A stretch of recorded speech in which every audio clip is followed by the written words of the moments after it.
Hello everyone, welcome to Hitesh easy. Friends, इस video में हम सॉल्व करेंगे 6 सेमेस्टर में एग्जाम में आया हुआ क्वेश्चन पेपर। टॉपिक है मैनेजमेंट ऑफ बेनिफिशियल इंसेक्ट। तो अगर आप एंटेमोलॉजी से रिलेटेड अगर आप वीडियोस देखना चाहते हैं तो ये वीडियो आप देख सकते हैं, जहाँ पर हम लोग जो कि बेनिफिशियल इंसेक्ट्स हैं, जैसे हमारा सिल्क वॉर्म हो गया, लैक कल्चर हो गया, बीज हो गए, उनका मैनेजमेंट कैसे करते हैं उससे रिलेटेड जो क्वेश्चन है तो इस वीडियो में हम देखेंगे। तो चलिए शुरू करते हैं।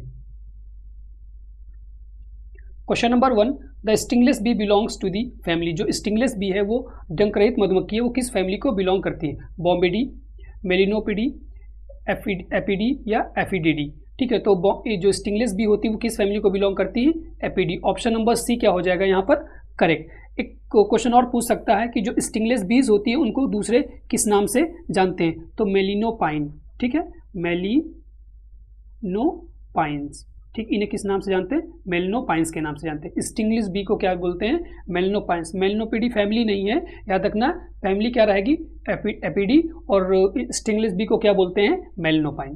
Then question number 2, the host plant of mulberry silk worm is. जो मलबरी सिल्क वॉर्म इसका जो होस्ट प्लांट है वो क्या है? ऑप्शन नंबर बी क्या हो जाएगा? Morris alba. इसका जो होस्ट प्लांट है मलबरी सिल्क वॉर्म का वो क्या है? Morris alba.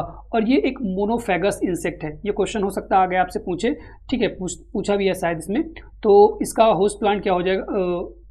होस्ट प्लांट क्या है? Morris alba. और ये कैसा है? मोनोफेगस। ठीक है, मोनोफेगस का मतलब क्या हो गया कि ये सिर्फ मलबरी प्लांट पर ही फीड करता है। ठीक है, जैसे और इरी हमारा हो गया, ठीक, तो वो डिफरेंट प्लांट पर भी फीड करता है, तो वो हमारा पॉलीफेगस हो गया। बट ये क्या है? मोनोफेगस है। ठीक है, तो मलबरी सिल्क वॉर्म कैसा है? मोनोफेगस इंसेक्ट है। Then question number 3, the lac insect rearing for the commercial production of the lac is known as. Rearing of lac insect की लाख के उत्पादन को क्या बोलते हैं? एपीकल्चर, सेरिकल्चर, लैक कल्चर या सेल कल्चर। तो नाम से ही पता चल रहा है, ऑप्शन नंबर सी क्या हो जाएगा? Lac culture. ठीक है, एपीकल्चर के अंदर किस चीज़ की कॉमर्स स्टडी करते हैं या किस चीज़ का प्रोडक्शन होता है? तो एपीकल्चर के अंदर किसका होता है? बीज का। ठीक है, बीज का। सेरिकल्चर के अंदर किसका होता है? सिल्क वॉर्म का। ठीक है, ये चीज़ आपको याद रखना है। एपीकल्चर के अंदर बीज, सेरिकल्चर के अंदर सिल्क, और लैक कल्चर के अंदर लैक का करते हैं। Then question number 4, the number of queens in honey bee colony. कितनी नंबर ऑफ क्वींस होती? एक कॉलोनी में कितनी क्वींस होंगी? 1 होगी, 2 होंगी, 4 या 5। ठीक है, तो रानी हमेशा एक ही होती है। तो किसी भी ग्रुप का राजा एक होगा, तो यहाँ पर भी क्या है? एक कोई ग्रुप है, एक जो हनी बी हमारा कॉम्ब है, उसमें कितनी, एक कॉलोनी में कितनी रानी होंगी? 1। ऑप्शन नंबर ए क्या हो जाएगा? Correct. Then question number 5, India has monopoly in the production of. India के पास मोनोपोली है प्रोडक्शन में। किस प्रकार का जो सिल्क है इंडिया में सबसे ज़्यादा प्रोड्यूस किया जाता है? मलबरी सिल्क किया जाता है, इरी सिल्क किया जाता है, मूंगा या तसर। ठीक है, तुसर नहीं, यहाँ पर स्पेलिंग गलत लिखी, तसर। ठीक है, तो ये बीएससी एग्रीकल्चर 6 सेमेस्टर का क्वेश्चन पेपर है। सेमेस्टर आपका अलग हो सकता है, किसी यूनिवर्सिटी में हो सकता है 4 सेमेस्टर में ये पेपर हो, 5th सेमेस्टर में हो, बट यहाँ पर 6 सेमेस्टर है, तो सेमेस्टर से आपको लेना देना नहीं है। आपका टॉपिक क्या रहेगा? Beneficial insect. ठीक है, अगर आप बेनिफिशियल इंसेक्ट या एंटोमोलॉजी से रिलेटेड कॉम्पिटिटिव एग्जाम की तैयारी करें, आप ये देखिए कि सिल्क वॉर्म से या बीज हो गए या एपीकल्चर, इनसे काफ़ी ज़्यादा क्वेश्चन एग्जाम में आते हैं, तो आप लोग ये वीडियो देख सकते हैं। ठीक है, तो India has monopoly in the production of. किस में इंडिया के पास मोनोपोली है? तो मूंगा सिल्क। ऑप्शन नंबर सी क्या हो जाएगा? मूंगा सिल्क। ठीक है, मेनली हमारा प्रोड्यूस कहाँ पर होता है? तो असम में होता है। ये क्वेश्चन पूछता है कि ये मेनली प्रोड्यूस कहाँ होता है? असम में होता है, और ये वाइल्ड टाइप होता है। ठीक है, कैसा होता है? Wild type. देन नेक्स्ट है question number 6, what type of mouth parts are found in lac insect. Lac insect में किस प्रकार के माउथ पार्ट्स पाए जाते हैं? च्यूइंग टाइप के, रैस्पिंग टाइप के, सकिंग टाइप के या सिफोनिंग टाइप के। ठीक है, तो कैसे पाए जाते हैं किसमें माउथ पार्ट? लैक इंसेक्ट में। तो लैक इंसेक्ट में माउथ पार्ट कैसे पाए जाते हैं? Option number C, sucking type of mouth part. Option number C क्या हो जाएगा? करेक्ट। ठीक है, मेनली हमारे इसमें क्या होते हैं? पियर्सिंग और सकिंग होते हैं, बट यहाँ पियर्सिंग तो कहीं दिया नहीं, तो आप किसके साथ ऑप्शन जाएंगे? Option number C. ठीक है, तो अगर और कहीं आए तो याद रखिएगा, पियर्सिंग टाइप माउथ पार्ट्स भी पाए जाते हैं। पियर्सिंग एंड सकिंग टाइप के जो माउथ पार्ट्स होते हैं वो पाए जाते हैं लैक इंसेक्ट में। Then question number 7, unfertilized egg produce. जो अनफर्टिलाइज्ड एग होता है वो किस चीज़ का प्रोडक्शन करता है? फीमेल्स का करता है, मेल्स का करता है, बोथ मेल एंड फीमेल करता, या none of the above. Unfertilized है तो क्या? None of the above. Option number D क्या हो जाएगा यहाँ पर? Correct. Then question number 8, mulberry silk worm belongs to family. जो मलबरी सिल्क वॉर्म है वो किस फैमिली को बिलोंग करता है? बॉम्बिसिडी, फार्मिसिडी, सेटरिडी या टोर्टिसिडी।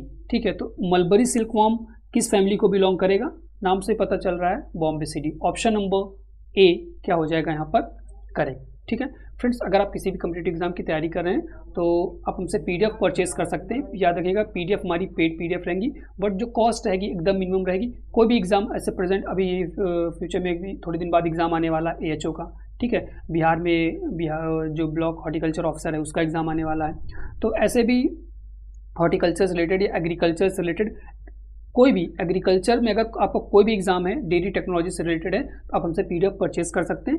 उसके लिए आपको कांटेक्ट करना होगा, हमारा जो व्हाट्सएप नंबर है 7905601596। ठीक है, इस पे आप कांटेक्ट कर सकते हैं या आप हमें टेलीग्राम पर भी ज्वाइन कर सकते हैं, जहाँ पर आप हितेश एजी सर्च कीजिएगा, आप वहाँ पर आपको मिल जाएगा। ठीक है, उस पर भी आप मैसेज कर सकते हैं या व्हाट्सएप इस नंबर पर कर सकते हैं। अगर आपको पीडीएफ परचेज करनी है तो आप हमसे वहाँ पर परचेज कर सकते हैं। Then question number 9, which is a type of rangeeni lac. इनमें से कौन है जो कि एक प्रकार का रंगीनी लैक है? बैसाखी, अगहनी, जेठवी या नॉन ऑफ दिस। ठीक है, तो देखिए अगर मैं सीधा सिंपल आंसर कर दूंगा तो आगे अगर आपसे कुछ दूसरा पूछ सकता है कि तो आप लोग को वहाँ पर प्रॉब्लम होगी। तो इसको हम एक तरह डिटेल से समझ लेते हैं कि कैसे। देखिए जो लैक होता है उसके दो स्ट्रेन होते हैं, एक होता है रंगीनी, ठीक है, एक क्या होता है रंगीनी और दूसरा क्या होता है कुसमी।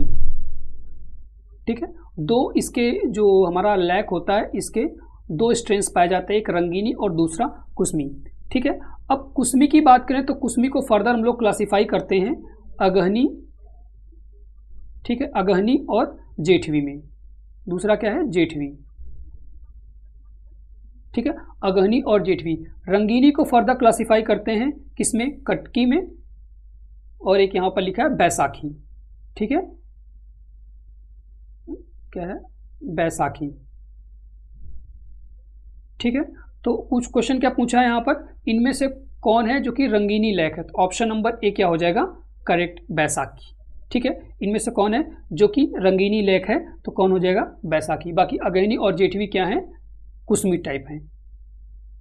Then question number 10, royal jelly is produced by. जो रॉयल जेली है वो उसको प्रोड्यूस कौन करता है? वर्कर प्रोड्यूस करते हैं, क्वीन प्रोड्यूस करते हैं, ड्रोन्स या स्टेराइल मेल्स। ठीक है, इंपॉर्टेंट क्वेश्चन है कि रॉयल जेली किसके द्वारा प्रोड्यूस की जाती है और कहाँ से प्रोड्यूस की जाती है? तो हाइपोफैंजियल ग्लैंड। ठीक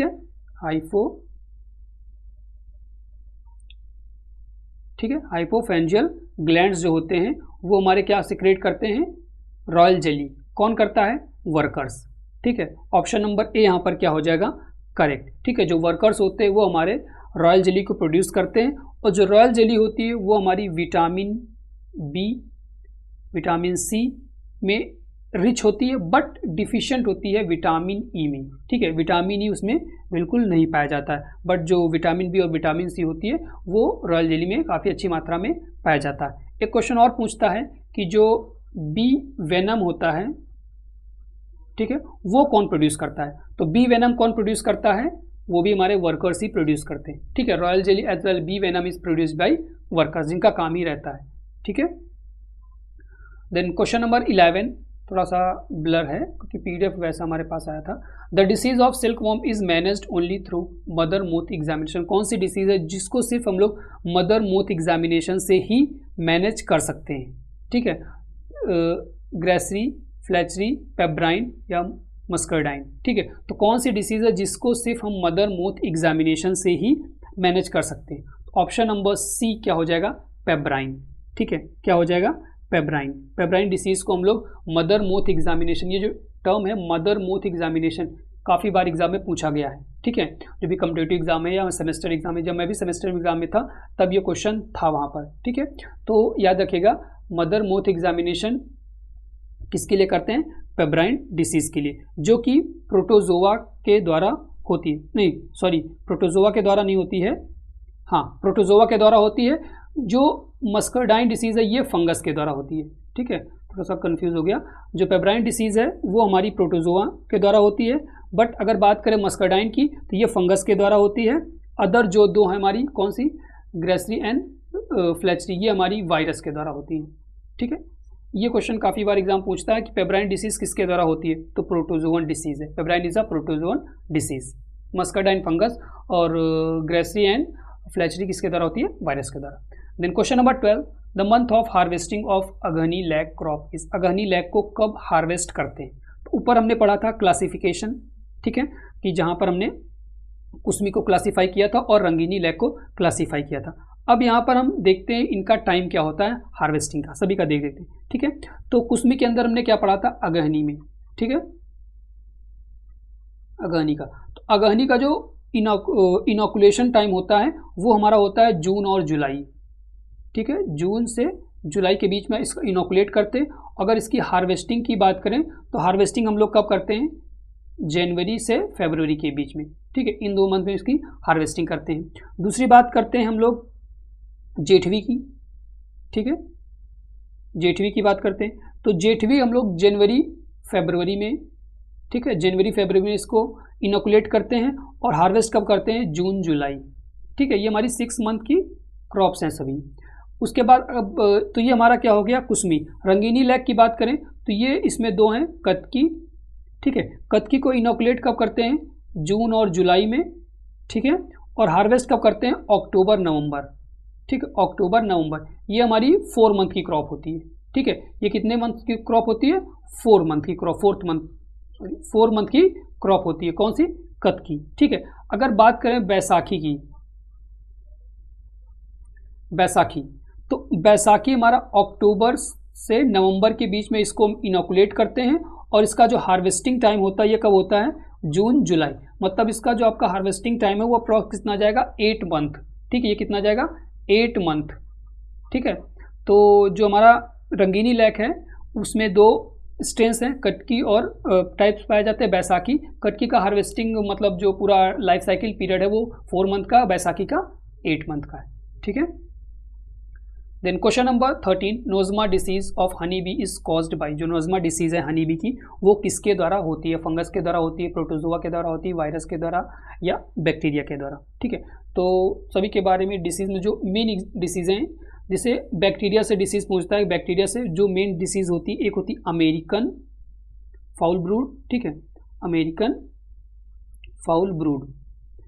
दूसरी एक होती यूरोपियन, ठीक है, फाउल ब्रूड, वो भी किसके द्वारा होती है, बैक्टीरिया के द्वारा होती है। ठीक है, एक डिसीज है स्कैब्रोड की द्वारा। ठीक है, ये कौन सी, स्कैब्रोड, ये हमारी वायरस के द्वारा होती है। ये भी किस में लगती है, हनी बी में। ठीक है, एक और जो इंपॉर्टेंट डिसीज है एक्राइन। ठीक है, जिसे हम लोग इसेल ऑफ वाइट के नाम से जानते हैं, इसेल ऑफ वाइट। ठीक है, ये किसके द्वारा होती है, तो ये हमारी होती है माइट के द्वारा। ठीक है, तो एक चीज़ और है कि ये हमारी एडल्ट जो होती है उन्हीं में होती है। ठीक है, ये तो जैसे अमेरिकन फाउल ब्रूड थी हमारी यंग स्टेज में भी लग सकती है, बट जो इसेल ऑफ वाइट है या एक्राइन डिसीज़ है ये हमारी माइट के द्वारा कॉज्ड होती है, और जो एडल्ट हनी है उन्हीं में ये लगती है, बाकी और किसी में नहीं लगती। ठीक है, नोज़मा की बात करें तो नोज़मा के लिए रिस्पॉन्सिबल कौन है, वायरल डिसीज़ है, सॉरी प्रोटोजोअन डिसीज है। Nosema disease of honey is caused by protozoa. Option number B क्या हो जाएगा यहाँ पर correct. Then question number 14, a larva start produces silk during. जो लार्वा है वो सिल्क कब स्टार्ट करता है प्रोड्यूस करना। ठीक है, एकदम इजी क्वेश्चन है, आपको बता देता हूँ, प्यूपल स्टेज में वो सिल्क प्रोड्यूस करता है। ठीक है, इसका आंसर आपको कमेंट में बताना है कि इसका सही ऑप्शन क्या होगा। ठीक है, मैंने थोड़ा सा हिंट दे दिया है, तो ऑप्शन ए, बी, सी या डी जरूर बताइएगा कि सही आंसर इसका क्या है। ठीक है, then question number 15, which has the longest crop duration. इनमें से कौन है जिसका सबसे ज़्यादा क्रॉप ड्यूरेशन है, रंगीनी बैसाखी, कुसमी अगहनी, रंगीनी कुटकी या ट्राई वोल्टाइन। ठीक है, तो सबसे ज़्यादा किसका है, सबसे ज़्यादा 15, ऑप्शन नंबर ए, रंगीनी और बैसाखी, इनका सबसे ज़्यादा कितना है, 8 मंथ। बाकी हमने और सबका पढ़ा था, कितना था, 4 मंथ था, किसी का 6 मंथ, बट इनका कितना है, 8 मंथ। जो कि हम लोग इनोकुलेट कब करते हैं, अक्टूबर से नवंबर के बीच में इनोकुलेट करते हैं और हार्वेस्टिंग कब करते हैं, जून से जुलाई के बीच में। ठीक है, तो फ्रेंड्स इस वीडियो में इतना ही, आगे वीडियो बना देता बट काफ़ी ज़्यादा लंबा हो जाएगा, तो आगे जो जितने भी क्वेश्चन है, टोटल 50 क्वेश्चन है, अगले वीडियो में हम फिर कवर करेंगे 15 क्वेश्चन, देन नेक्स्ट वीडियो में 20 क्वेश्चन कवर करेंगे, टोटल हमारे 50 क्वेश्चन क्या हो जाएंगे, कवर हो जाएंगे।